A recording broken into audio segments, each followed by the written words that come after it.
Students नमस्कार, मैं doctor Seema Saxena GSM PG college Bewar से आज पुनः आपके लिए एक और वीडियो लेकर आ गई हूँ। जैसा कि आपको मालूम है, हमारा टॉपिक चल रहा है ग्रामीण या ग्राम का अर्थ या अर्थ और परिभाषाएं। ये मैं कल आपको समझा रही थी, ठीक है। तो इसमें मैंने इसका ग्राम का अर्थ बता दिया था। क्या बताया था? कृषि स्तर में ग्राम का जन्म तथा विकास, ठीक है। और मैंने AR देसाई के द्वारा बताया था कि संपूर्ण ग्रामीण इकाई को ग्राम कहते हैं। संपूर्ण ग्रामीण इकाई को ग्राम कहते हैं। और इरावती कर्वे की परिभाषा बताई थी, सिम्स की परिभाषा बताई थी, AR देसाई की, ठीक है। और इसकी मैंने विशेषताएं भी आपको बताई थी। 2 विशेषताएं मैं बता चुकी थी।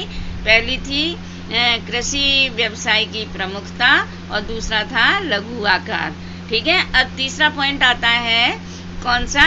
परिवारात्मकता, ठीक है। परिवारात्मकता के बारे में थोड़ा सा आप लोग समझ लें कि परिवारात्मकता हम किसे कहेंगे कि ग्रामीण समुदाय में परिवार एक महत्वपूर्ण इकाई है। जो हमारा ग्रामीण समुदाय है, इसमें सबसे ज़्यादा महत्वपूर्ण क्या है? परिवार। परिवार को एक महत्वपूर्ण इकाई माना गया है। जो हमारा परिवार होता है, ग्रामीण समाज में परिवार को बहुत बड़ा महत्व देते हैं, क्योंकि वहाँ पर संयुक्त परिवार होते हैं। आप लोगों ने देखा होगा कि हमारा जो ग्रामीण समाज या ग्रामीण समुदाय होता है, तो सभी लोग इकट्ठे रहते हैं, घर में एकत्रित रहते हैं। उनका परिवार एक होता है, एकत्रित परिवार नहीं, उनका एकांकी परिवार नहीं होता, बल्कि कैसा होता है? संयुक्त परिवार। चाचा, बुआ और उनके ताऊ जी, मम्मी, पापा, चाचा, चाची सब लोग इकट्ठे ही रहते हैं। किसमें? ग्रामीण समुदाय में, जिसमें संयुक्त परिवार की अधिकता पाई जाती है, उसमें संयुक्त परिवार ही होता है। इसलिए ग्रामीण समुदाय में परिवार को एक महत्वपूर्ण इकाई माना गया है। ओके, समझ में आ गया होगा। और उन्हें जीवन के सभी क्षेत्रों को, जो हमारा ग्रामीण समुदाय है, वो जीवन के सभी क्षेत्रों को प्रभावित करने वाली एक सुदृढ़ व्यवस्था है कि परिवार हमारा एक है। तो ये सबसे सुंदर और सबसे अच्छी व्यवस्था मानी जाती है ग्राम में या गांव में, कि हम सब एक हैं, हमारा परिवार एक है। तो हम बड़े गर्व से कहते हैं कि हम सभी लोग इकट्ठे रहते हैं, ठीक है। तो यह परिवार की क्या प्रमुखता है कि एक ही जगह में, एक ही घर में कम से कम 10-12 लोग रहते हैं, ठीक है। और ग्रामों में व्यक्ति की प्रतिष्ठा का आकलन उसके पारिवारिक स्थिति के अनुसार होता है। जो ग्राम के लोग होते हैं, जो व्यक्ति होते हैं ग्राम में, उन व्यक्तियों की प्रतिष्ठा का आकलन, उन व्यक्तियों की प्रतिष्ठा को हम किसके द्वारा देखते हैं? उनकी पारिवारिक स्थिति के द्वारा उन्हें देखा जाता है, ठीक है। और विवाह संबंधों तथा सामाजिक नियंत्रण के कारण परिवार का बहुत बड़ा महत्व है। जो संयुक्त परिवार है, तो शादी आदि में भी सब लोग इकट्ठे रहते हैं। और सामाजिक नियंत्रण के कारण परिवार का बहुत ही बड़ा महत्व माना जाता है, ठीक है। ये तो हो गया आपका परिवारात्मकता। इसमें परिवार को प्रमुख स्थान दिया गया है। अब आपका आता है चौथा पॉइंट, धर्म की प्रधानता। इसे भी थोड़ा सा समझ लें। धर्म की प्रधानता का ग्रामीण समुदाय की विशेषताओं में क्या महत्व है? धर्म की प्रधानता, इसे थोड़ा सा समझें आप। ग्रामीण सामाजिक जीवन की क्रियाएं धर्म के नियमों, परंपरागत विश्वासों तथा धार्मिक प्रथाओं से प्रभावित होती हैं। काय से? ग्रामीण सामाजिक जीवन की क्रियाएं धर्म के नियमों, परंपरागत विश्वासों तथा धार्मिक प्रथाओं से प्रभावित होती हैं। इसलिए गांव को सामाजिक, आर्थिक तथा पारिवारिक सभी धर्म पर आधारित होते हैं, ठीक है। सभी धर्म आधारित हैं, ठीक है। कौन कौन से? सामाजिक, यहाँ लिख दे रही हूं मैं, सामाजिक, धार्मिक और आर्थिक तथा पारिवारिक। सबसे महत्वपूर्ण क्या है? पारिवारिक, ठीक है।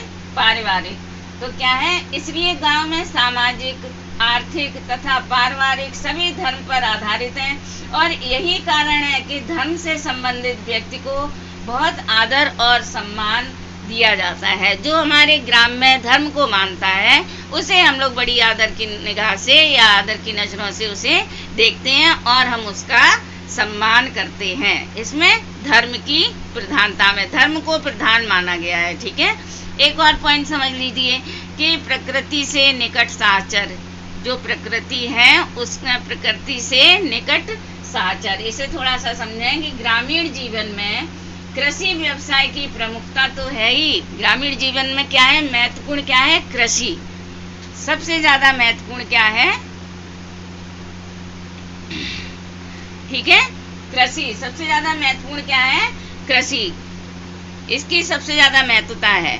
प्रकृति से निकट साहचर्य, तो ग्रामीण जीवन में कृषि व्यवसाय की प्रमुखता है, जो पूरी तरह प्रकृति पर निर्भर रहता है। पूरी तरह प्रकृति पर निर्भर रहता है। उसका प्रेम प्रकृति के प्रति अधिक हो जाता है। ठीक है, जो कि प्रकृति पर पूरी तरह निर्भर रहता है और प्रकृति पर निर्भर रहने के कारण ग्रामीण प्राकृतिक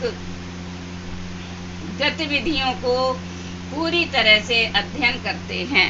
ग्रामीण प्राकृतिक गतिविधियों का पूरी तरह से अध्ययन करते हैं और उनका इसी कारण प्रकृति से अधिक प्रेम हो जाता है, घनिष्ठ संबंध भी हो जाता है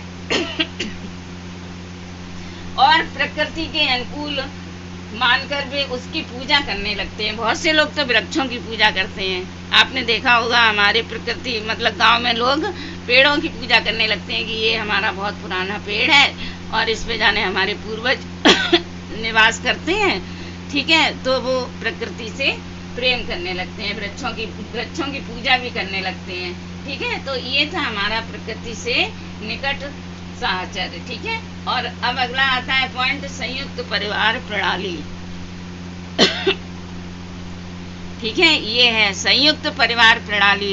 ये भी बहुत ज्यादा महत्वपूर्ण है। संयुक्त परिवार प्रणाली, संयुक्त परिवार की प्रणाली कैसी होती है इसके बारे में थोड़ा सा समझिए आप। संयुक्त परिवार प्रणाली, ग्रामों में प्रायः संयुक्त परिवार होते हैं। आप लोगों ने देखा होगा कि गांव में अधिकतर आपको संयुक्त परिवार देखने को मिलते हैं। संभवतः इसका सबसे बड़ा कारण इनका कृषि व्यवसाय है। इनका सबसे बड़ा कारण क्या होता है, कृषि व्यवसाय। इनके यहाँ ना गेहूं की कमी होती है, ना चावल की कमी होती है, ना मूंगफली की, ना तेल की। हर चीज इनके गांव में होती है, इनके खेत में होती है। इसलिए ये सभी लोग इकट्ठे रहते हैं और इनके ऊपर कोई मतलब खाने पीने की कोई कमी भी नहीं होती है, क्योंकि इनका व्यवसाय ही कृषि व्यवसाय है। तो कृषि में अधिक काम करने वाले व्यक्तियों की आवश्यकता होती है।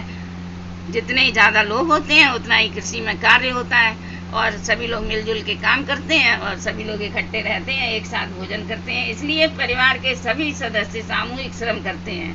ठीक है, एक साथ खेती का कार्य करते हैं और आय को एक जगह एकत्रित करते हैं। जो इनके घर का एक मुखिया होता है उसके पास पूरी आय इकट्ठी करते हैं और वो मुखिया उस पैसे का, उस आय का, चाहे जैसे भी उसका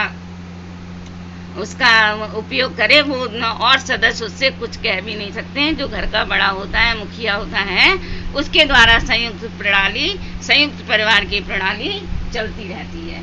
ठीक है, और परिवार में एक से एक व्यक्ति आय व्यय का संचालन करता है। जो केवल एक ही व्यक्ति, जो मुखिया मैंने बताया है, वही केवल आय का संचालन करता है। ठीक है, ये हो गया आपका संयुक्त परिवार प्रणाली। अब मैं आपको अगले वीडियो में बताऊंगी जजमानी प्रथा। ठीक है, तब तक के लिए बेटा इतना ही। ओके, धन्यवाद।